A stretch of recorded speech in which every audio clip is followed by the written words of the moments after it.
Paano ba makaalis sa pagiging stagnant Christian? Pag-usapan po natin yan sa devotion natin na ito.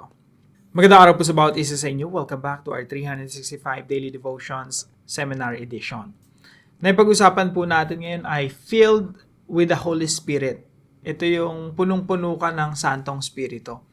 Alam niyo po tayo mga Christians, dumadanas talaga tayo ng mga pagkakataon na nalalamig sa pananampalataya. Minsan po, nagsimula tayo ng mainit, sobrang init natin sa Panginoon, todo paglilingkod natin, pero dumarating tayo sa pagkakataon na nagsasawa na tayo. At yung Christian life natin ay nagiging routine na lang.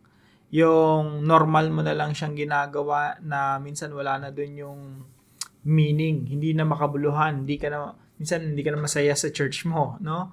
Minsan punta ka na lang punta sa church, small group, pero wala na dun yung puso mo. At minsan, nag-i-stagnate tayo. Ibig sabihin, nagiging stagnant. Imbis na lumago tayo, nananatili na lang tayo sa ating kalagayan. So, ang kailangan po natin, mga kapatid, ay sweet encounter with the Holy Spirit. Fresh encounter. So, filled with the Holy Spirit, being filled with the Holy Spirit refers to an event subsequent to conversion. So, nung ikaw ay nakakilala sa Panginoon Jesucristo, na-convert ka kay Jesus Christ, yung time na yon tinanggap mo na rin ang Espiritu ng Diyos. Where a believer experiences a fresh empowerment from the Holy Spirit.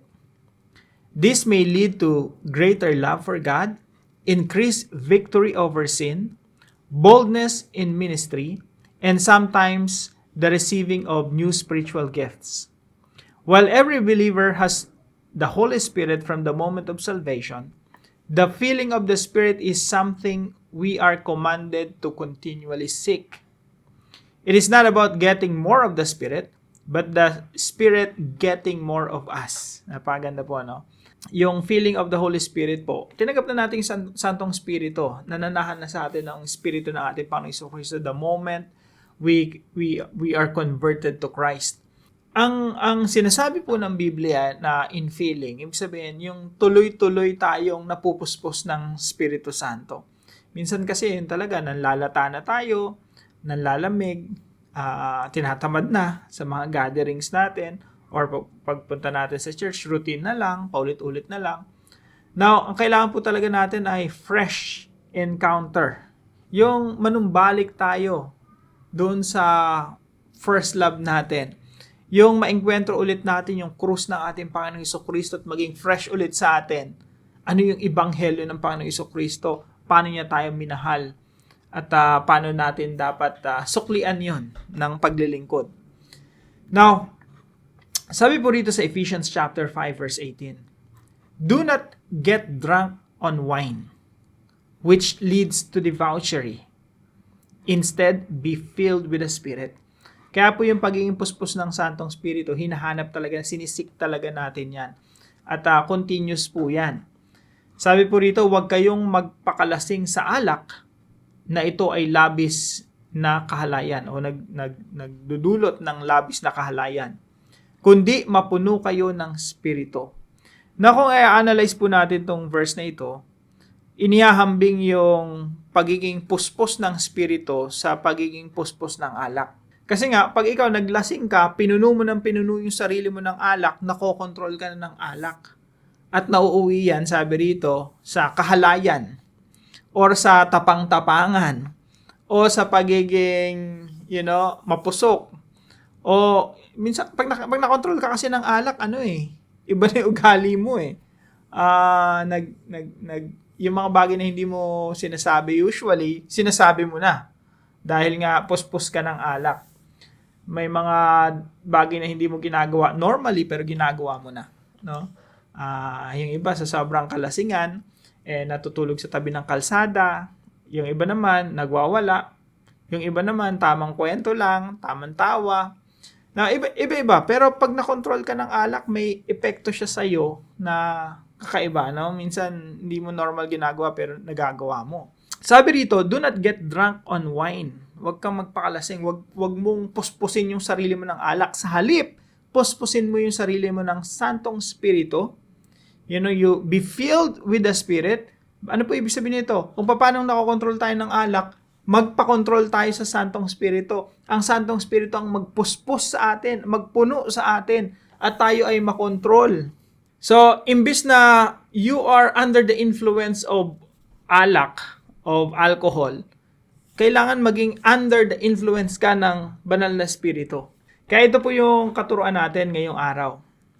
Number 1, the Spirit gives us spiritual breakthroughs. Kailangan po natin yan mga kapatid, lalo na kung feeling natin na lalamig tayo o kaya paulit-ulit na lang yung Christian life natin, yung routine, no? Na minsan wala nang meaning, hindi na makahulugan, hindi ka na excited, no? Na wala na excitement. Kailangan po natin ng spiritual breakthrough. Mahirap po maging stagnant Christian parang nag-stagnate na, hindi na lumalago, hindi na umuusad. Ang kailangan talaga nun, breakthrough. Yung talagang spiritual breakthrough. Yung meron kang fresh encounter with the Spirit at dadaling ka talaga ng Espiritu sa presensya ng Diyos at matutuklasan mo talaga ng higit pa yung ano ba talaga ibig sabihin ng Ebanghelyo at ano ba talaga ibig sabihin ng ibigay mo yung buhay mo sa Panginoong Jesucristo at paano nito mababago yung buhay mo talaga through and through. Hilingin po natin yan mga kapatid, spiritual breakthrough, hinginan natin sa Santong Espiritu. Pangalawa po, the Spirit guides us to become more like Jesus. Kaya yung mga Christians, hindi dapat nag-i-stagnate o hindi nananatili sa kanyang kalagayan. Sabi nga po rito sa 2 Corinthians chapter 3 verse 18, and we all with unveiled face beholding the glory of the Lord. Tayo daw mga Kristiyano, we are looking at the glory of the Lord. Are being transformed into the same image. Habang tinitingnan natin yung kaluwalhatian ng Panginoong Jesucristo, tayo nababago ng katulad ng Panginoong Jesucristo. From one degree of glory to another. Mula sa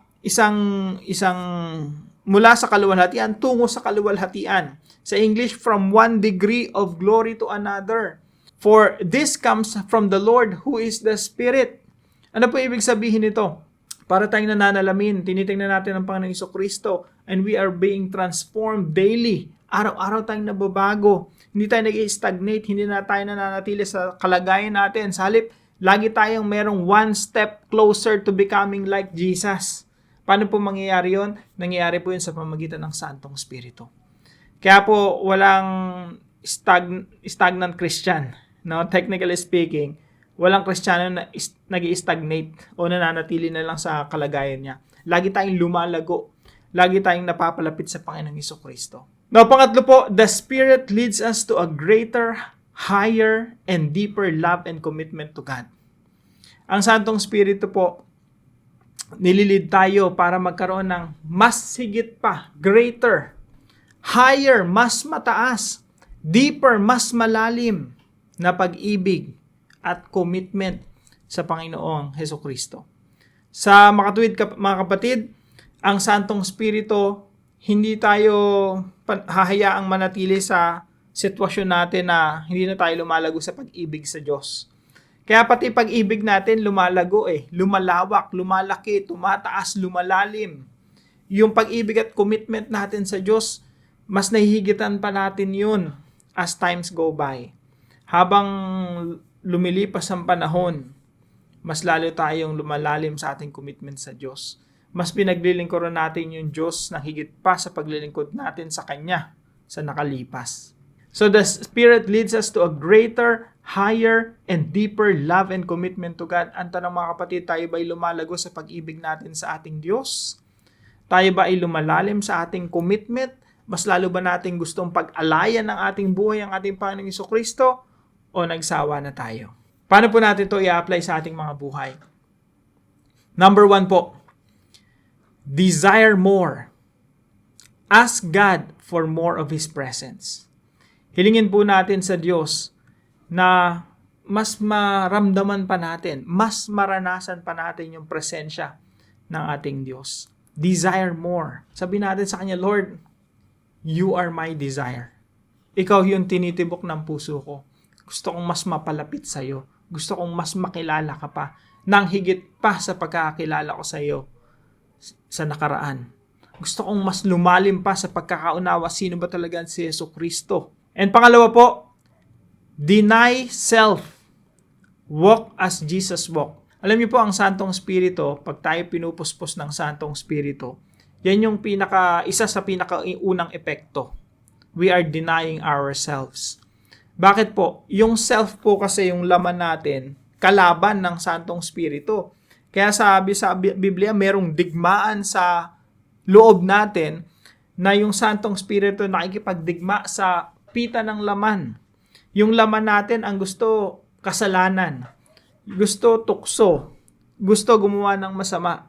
Pero yung Santong Espiritu ang gusto gawin natin ang kalooban ng Diyos. Kaya po kapag ang Santong Espiritu pinupuspos tayo, ang unang epekto po niyan, we are denying our flesh. We are denying ourselves. Tinatalikuran natin ang ating mga sarili.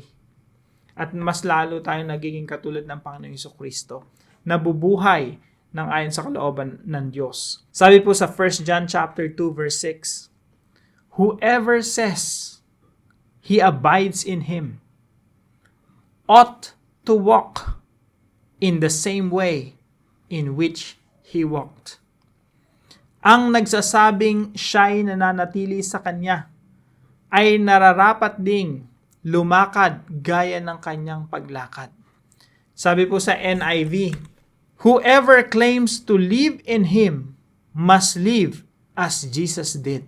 Sino man sa atin ang nagsasabing, ako ay na kay Kristo, ako ay tagasunod ng Panginoong Jesucristo, ako ay Kristiyano, mga kapatid, ang katumbas po nun, we are denying ourselves. What we are doing actually is we are living, we are walking in a manner, in the way Jesus walked. Kung paanong nabuhay ang Panginoong Jesucristo, paano niya ipinamuhay paano ipinamuhay ng Panginoong Jesucristo yung kanyang buhay bilang modelo natin, yun ang ipinapamuhay natin. Whoever claims to live in Him must live as Jesus did. Nararapat lamang sa ating lumakad gaya ng kanyang paglakad. Yan po ang trabaho ng Santong Espiritu sa atin, gawin tayong katulad ng Panginoong Jesucristo. So, sa ating paglago po, sa ating journey, meron laging paglalakbayan. Ang paglalakbay po natin, laging patungo sa pagiging katulad ng Panginoong Jesucristo. Kaya po, hindi tayo dapat nag-i-stagnate o nagiging stagnant Christians, na parang wala ng paglago. Number 3, declare Christ. Serve God like never before. Mga kapatid, isang aspeto po ng paglago ay paglago sa paglilingkod sa Diyos. Naibabahagi mo ba ang Panginoong Jesucristo sa ibang tao? Kung hindi pa, you need a fresh encounter with the Holy Spirit. Hilingin mo na puspusin ka ng Santong Espiritu at gamitin ka ng Santong Espiritu para i-declare ang Panginoong Jesucristo sa mga tao sa paligid mo. Nakakalungkot lang, no? Kasi daming Christians, hindi dinideklara yung kanilang pananampalataya sa Panginoong Jesucristo. Yung ibang mga Christians nagtatago, nasa closet. Yung ibang mga Christians, ikinahihiya yung pagiging tagasunod nila kay Jesus. Yung pagiging follower nila. Pagiging Kristiyano nila. Minsan, tinatakpan pa. Mga kapatid, we have to declare Christ. Yan po ang epekto ng Santong Espiritu. Sabi po rito sa Acts chapter 4 verse 31. Pagkatapos nilang manalangin, nayinig ang dakong pinagtitipunan nila at silang lahat ay napuno ng Espiritu Santo. So kapag napuspos ka ng Espiritu Santo, tingnan niyo po ano nangyayari. At kanilang ipinahayag na may katapangan ang salita ng Diyos. And they were all filled with the Holy Spirit and continued to speak the word of God with boldness. May katapangan. So mga kapatid, paglingkuran natin ng Diyos ng higit pa sa paglilingkod natin sa Kanya netong mga nakaraang mga taon. Para po sa ating discussion, how can we be filled with the Holy Spirit? Paano nga ba tayo mapupuspos ng Espiritu Santo? Pag-usapan po natin yan sa ating mga discussion groups. At samahan niyo po ako sa panalangin. Lord God, I desire more of your presence. Please let your Holy Spirit fill me. I don't want to live in my own strength. I want to walk in step with you. Give me a deeper love for Jesus, a hatred for sin, and boldness to share the gospel. I surrender every part of my heart to you. Lead me, fill me, and overflow through me, so that I can be a light in this dark world.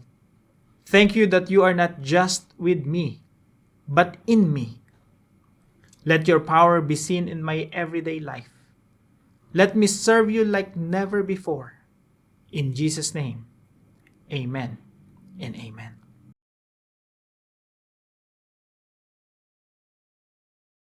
Binabati ko po ng happy birthday si Sister Daisy Gomez ng Davao. Ang buong community ay nagse-celebrate together with you.